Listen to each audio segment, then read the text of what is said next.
Ifa jechuun ibsaadha kan dukkana ari'u. Assalaamu alaykum warahmatullahi wabarakatuh.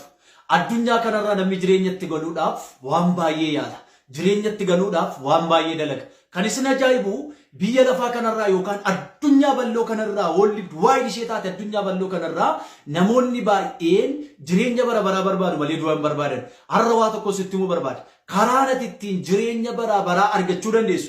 Guyyaa firdiitti kanatti guyyaa qiyaamaatti kanatti firdii hamaa sana jalaa ooluu dandeessu. Ibidda sana jalaa ooluu dandeessu karaa islaamummaa qofaadha. Islaamummaan ifa addunyaa bal'oo kanaati. Kan isin ajaa'ibu Quraanni Nabii Muhammad sallallahu alaihi wasallam irratti gaafa bu'ee biyya tokko daangessee saba tokko daangessee beetuun taane sabaaf sablammii hundaa fi biyya addunyaa kana hundaa fi addunyaa kana wollidii kana tasheedhaa fi kan inni ergame sinigadeedha. Islaamummaan ifa addunyaati. Islaamummaa jechuun amantii islaamaati. Karaa Rabbiin karaa tokkicha isaaniif filate. Islaamummaa jechuun ifa addunyaa maraati. Kan addunyaan kun ittiin Islaamummaan akka ifa ganamaatti qalbii dukkanaa ilmaan namootaa ibsa. Islaamummaan ifa qalbii dukkanaati. Bakka nagaa oola. Okay. Bismillah, alhamdulillah, wassalatu wassalamu ala rasulillah sallallahu alaihi wasallam. Baga rabbiin kiyya hidayah siif laate. An gaafuma takka qabaa takketti suni gaafa akkasitti waliin morminu sana gaafa gartee yoo waa jettees yoo dubbii heddummaatee ati gartee akkasitti dhuftee qiyaamaa takkitti balaa nu buuftee hoggaa si gad darbannu imoo biraatiin dhuftee seentu ergattee kasi ol baafnee ammas wajjiin maan haasoynu ammas hoggaa ati waa dubbii laayitee si gad darbu ammallee oluma seentu kanallee bilookii godheetuma si gad darbu kabiraatiin seentu deebitee imoo fittee haga imoo gurbaan kun imoo dhibbaa fi bilbila dhibba qabaan gaana jirti maqaa dhalaatiin illee seentee maqaa imoo maqaa dhalaatiin seentee akkasitti nu muguddusan gaafa san hoggaa yaadatte maaltu si dhageema gaafa sun keessatti maaltu akkasi godha. Yeroo sada dhugaa dubbachuudhaaf buraayyuun jiraadhaan ture. Forza University duraan gooroo jiraachaa ture buraayyuudha kanan jira yeroo sana akka carraa gooroorraan buraayyuu galee dhugaa dubbachuudhaaf halkan sa'aatii 3-4 booda hanga sa'aatii 9-11 yeroo taa'aa ture qabna hamdii waliini ustaazonni namoonni paastoroonni hedduun isaanii jiru yeroo sana. Akkasuma yeroo sanaan baay'ee namoota danuudha kanan tajaajilu karaa immoo yoo xiqqaate nama 500 oltu na jala taa'ee sagantaa ramaata ture. Dhugaa dubbachuudhaaf yeroon wanta yeroo sana jiru yaadadhu yeroo tokko tokko imimmaan na qaba yeroo tokko tokko na gammachiisa. Sababiin isaayyuu dhumarra ustaaz Abdiinis ta'e namoonni achi keessa jiran na arguudhuma jibbani maaliifi dhumarra jeequun barbaada bakka itti falmuudhumti na jibbisiisee jennaanan jeeqa maaliif jennaani sirratti hojjechiisu dhiisii sirratti hojjechiisu jarri waan ta'eefi garmalee yeroo tattee falmitu sirratti hojjechiisu waan ta'eef dhiisii si maraachuu hin maraattaa naan jedhu turan yeroo sana hiriyoonni kun duukaan falmini namoonni beekumsa na caalaa qaban illee dhufanii falman maaliif jennaan sammurra si hojjechiisuu danda'a yoo na hojjechiisan ani maalan godhaa asumattan jiraadha dhun sodaatu. Akka waan jira bitiree yoo ni marfas akka hafuura wayii tokkoon guutame wayii itti isaanii dhugaa dubbachuu maaliif jennaan jalqaba nuyi gaafa barannu gaafa nu barsiisan sammuu keenya bakka akka inni waan hin taaniin guutamee jirutti nu barsiisanii nu guddisa waan ta'eef umurii keenyatti jechuudha.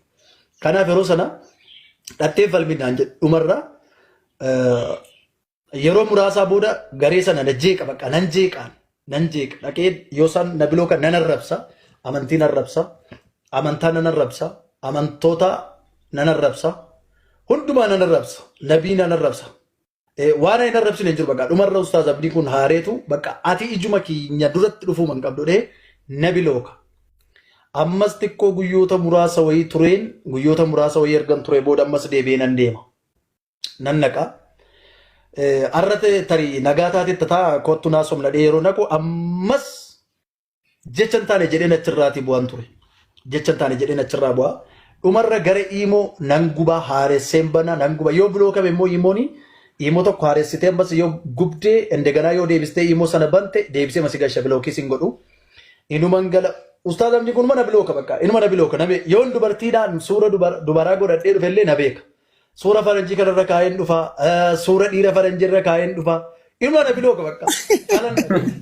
Amtiin ka ta'uu miti hafuura qulqulluu yeroo sana isa qaba jechuudha. Hafuura wayii yeroo sana hafuura isatu qaba inni hafuura qaba. Hafuura amtiin isa qaamsa hafuura guuttatee akka Haji cimaadha dhugaa. Ustaaza jalqaba hoggaa ol seenes maal jabeta? Hoggaa dura ol seene jirtu ilmaan seettaanaa jaabar.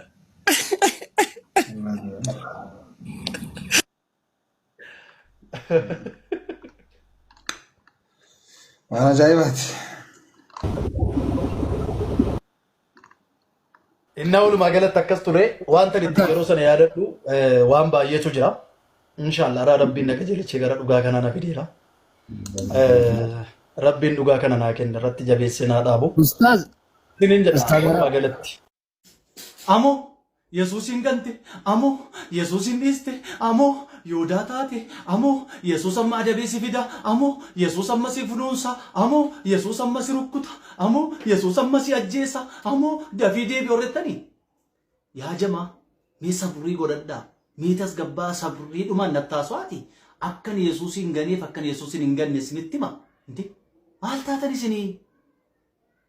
Indi kunis dhufe amo Yesuusin gante amo si foyyo amo Yesuus si adabuufi amo Yesuus si ajjeesuufi maal taatan isinii?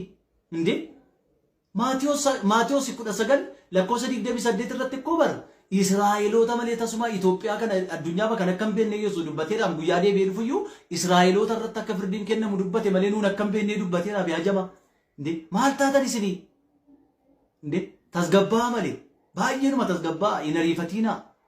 Inde akka Yesuusin ganiif Yesuusin hin gannin isinitti hima seeraan taa'aatiin haasofsiisa malee Yesuusin ganti Yesuus si ajjeesa Yesuus si maraacha nama ajjeesa nama maraacha taanaanoo bagan jalaa ba'e wallaahi bagan fiigee bagan arreedee dafee umurii koo ijoollummaa kanatti fiigee keessaa ba'e alhamdulillahi wallaahi bagan keessaa ba'e akkas taana mee sirrii masaayitas gabbaayi nagaanoo laami akkami kun narraa bareeddi wanti kun gaafan kana godhadhu mee asumaanis koomenti na godha.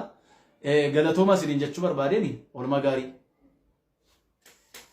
Eenyuun ba'utti gaafatamuu jala yabbaa taayitaa biiroo waan harka kee jala yoo beekaa nama miite rabbiin kees ilaala makluuqaa rakkiftee faaliqni si lola rabbiin akkiyoo. Namni gaaffii kana naa deebise badhaasa guddaa qaba.